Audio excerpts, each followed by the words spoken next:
Oui, alors mes chers amis, je vous salue.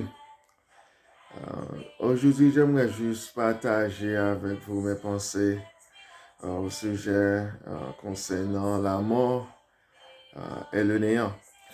Et qu'est-ce qui arrive après la mort? Alors, il y a beaucoup de gens qui suggèrent que après la mort, c'est le néant.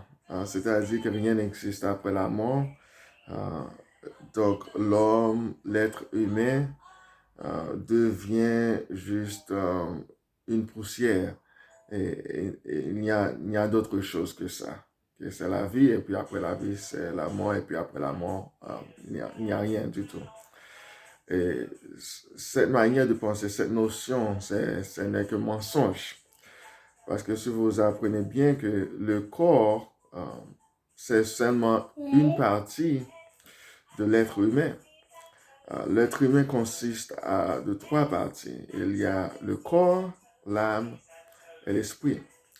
Alors, bien qu'après la mort, euh, le corps retournera aux poussières, parce que le corps, ça c'est la poussière, ce n'est rien du tout. Okay? Donc c'est ça qu'on appelle le néant. Mais aussi les deux autres parties, euh, les deux autres parties de l'être humain, ces deux parties-là, elles subsisteront à toujours. Ces parties sont éternelles et c'est l'âme et puis l'esprit.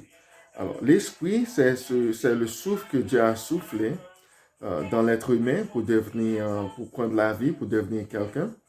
Donc, l'esprit retournera au Dieu parce que c'est une partie de Dieu qu'il a soufflé à l'être humain. Et puis ensuite, il existe l'âme. Maintenant, l'âme, c'est l'homme, c'est le corps humain sans la chair. Donc l'âme aussi est éternelle. Donc après la mort, le corps deviendra le néant, l'esprit retournera au Dieu et euh, l'âme subsistera jusqu'au jugement. Parce que c'est l'âme qui va maintenant répondre à tout ce que vous avez fait pendant